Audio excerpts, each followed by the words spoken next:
கடந்த வாரம் கோலாலம்பூர் ஸ்தாபாக்கில் 14 வயது இடைநிலைப்பள்ளி மாணவி ஒருவர் உயிரிழந்தது தொடர்பாக துன்புறுத்தல் தொடர்பான சாத்தியக்கூறுகள் குறித்து காவல்துறை விசாரித்து வருவதாக தெரிவிக்கப்பட்டுள்ளது. ஜலான் லங்காவியில் உள்ள தங்கள் வீட்டில் ஆகஸ்ட் 18ஆம் தேதி அதிகாலை 2 மணி அளவில் தனது மகள் அறையில் இருப்பதை கண்ட அவரது தாய் உதவி கோரி அழைத்ததை தொடர்ந்து அந்த மாணவி கோலாலம்பூர் மருத்துவமனைக்கு அவசரமாக கொண்டு செல்லப்பட்டதாக நகர காவல்துறை தலைவர் ஃபாடில் மாசஸ் கூறினார். அதன்பின் அதிகாலை 2:25 மணியளவில் சிகிச்சை பெற்றுக் கொண்டிருந்த போது அந்த இளம் பெண் உயிரிழந்ததாகவும் மரணத்திற்கான காரணத்தை உறுதிப்படுத்த பிரேத பரிசோதனை நடத்தப்பட்டதாகவும் அவர் கூறினார். ஆகஸ்ட் 19ஆம் தேதி மாணவியின் தாயாரிடமிருந்து காவல்துறைக்கு புகார் கிடைத்ததை அடுத்து குற்றவியல் விசாரணை தொடங்கப்பட்டதாக ஃபாடில் கூறினார். விசாரணைக்கு உதவுவதற்காக மொத்தம் 92 சாட்சிகளின் வாக்குமூலங்கள் பதிவு செய்யப்பட்டுள்ளதாக அவர் நேற்று வெளியிட்டுள்ள ஒரு அறிக்கையில் தெரிவித்தார்.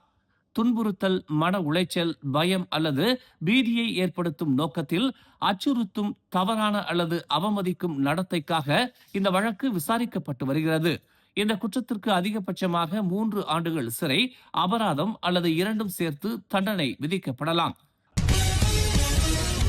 புரூனேயில் தங்கியிருந்த காலம் முழுவதும் தனக்கும் மலேசிய தூது குழுவினர் அனைவருக்கும் வழங்கப்பட்ட அன்பான வரவேற்பு மற்றும் விருந்தோம்பலுக்கு பிரதமர் டதஸ்ரீ அன்வார் இப்ராஹிம் தனது பாராட்டுகளை தெரிவித்துள்ளார்.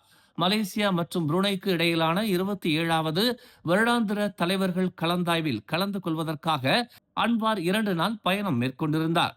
புருனே சுல்தான் ஹசானால் போல்கியாவால் மலேசிய தூது குழுவினருக்கு அதிகாரப்பூர்வ விருந்து உபசரிப்பு அளிக்கப்பட்டதாக அன்வார் தெரிவித்தார். புரூனை தொடர்ந்து செழிப்பையும் நல்வாழ்வையும் அனுபவிக்கவும் அதன் மக்கள் மாட்சிமை பொருந்திய சுல்தானின் பாதுகாப்பின் கீழ் அமைதியாகவும் நல்லிணக்கத்துடனும் வாழவும் பிரார்த்திப்பதாக அன்வார் குறிப்பிட்டுள்ளார். இந்த பயணத்தின் போது மலேசியா மற்றும் புரூனேக்கு இடையேயான பேரிடர் மேலாண்மை ஒத்துழைப்பு குறித்த புரிந்துணர்வு ஒப்பந்தம் கையெழுத்திடப்பட்டதை பிரதமரும் சுல்தான் ஹசானால் போல்கியோவும் கண்டுகளித்தனர்.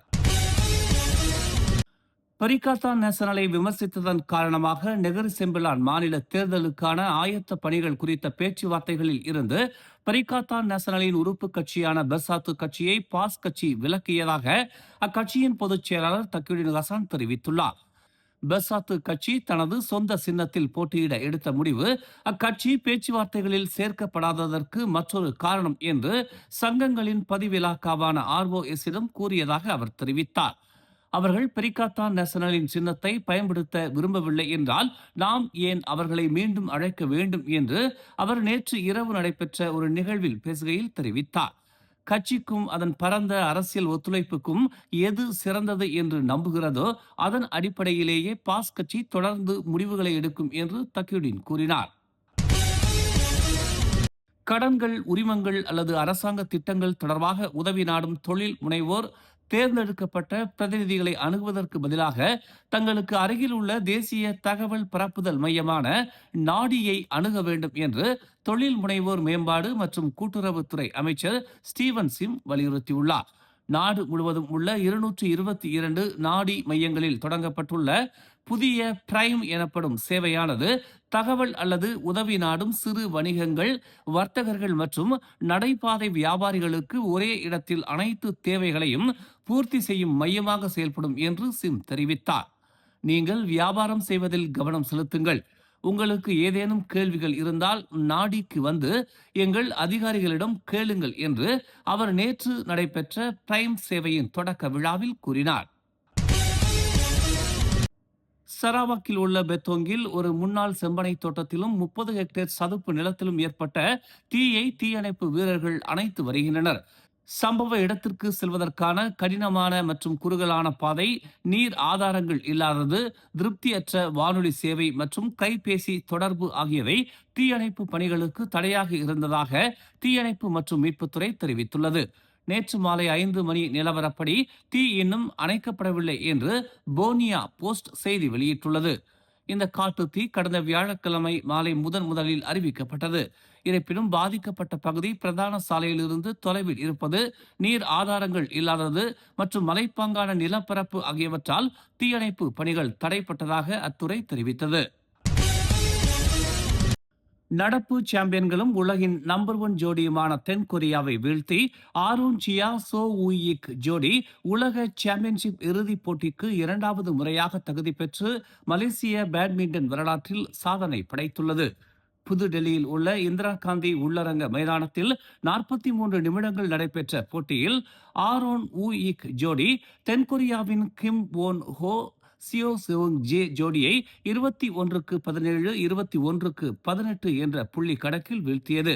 உலக சாம்பியன்ஷிப் இறுதிப் போட்டிக்கு 2 முறை தகுதி பெற்ற முதல் மலேசிய ஜோடி ஆரோன் உயிக் ஆகும். இறுதிப் போட்டியில் அவர்கள் சீனாவின் முன்னணி ஜோடியான லியாங் வே கெங், வாங் சாங் அல்லது தைவானின் லீ ஜி ஹியூய், யாங் போ ஜுவான் ஆகியோரில் ஒரு ஜோடியினரை எதிர்கொள்வார்கள். ஓம்ஸ் அறவாரியத்தின் ஆதரவில் மலர் டிவி வழங்கும் திரையிசை கண்ட இலக்கியம் 2026 போட்டியின் மாபெரும் இறுதிச் சுற்று வரும் ஆகஸ்ட் 29ஆம் தேதி பட்டாலிங் ஜெயா சிவிக் பல்நோக்கு அரங்கில் நண்பகல் 1 மணி முதல் இரவு 7 மணி வரை மிக பிரம்மாண்டமாக நடைபெற உள்ளது. 18 முதல் 25 வயதுக்கு உட்பட்டவர்கள் மற்றும் 26 வயதுக்கு மேலானவர்கள் என இரு பிரிவுகளாக இப்போட்டி நடைபெறுகிறது. திரையிசையில் விரவி கிடக்கும் இலக்கியத்தை நயம்பட உரைக்கும் வெற்றியாளர்களுக்கு முதல் பரிசு 5000 ரிங்கிட், இரண்டாவது பரிசு 3000 ரிங்கிட், மூன்றாவது பரிசு 1500 ரிங்கிட், மேலும் தங்கப் பதக்கமும் வழங்கப்படவிருக்கிறது. அதோடு நாட்டில் தொடர்ந்து தமிழ் தொண்டாற்றி வரும் பெருந்தகை ஒருவருக்கு சிறப்பு விருதும் தங்கப் பதக்கமும் வழங்கப்படவிருக்கிறது. திரையிசை இலக்கியம் பருக, அனைவரும் திரண்டு வருக. மேலும் செய்திகளை தெரிந்து கொள்ள தமிழ் மலர் இணையதளம், தமிழ் மலர் செயலி மற்றும் மலர் டிவி யூடியூப் சேனலை வலம் வாருங்கள். எங்களோடு இணைந்திருக்க மலர் டிவியை பதிவு செய்து கொள்ளுங்கள்.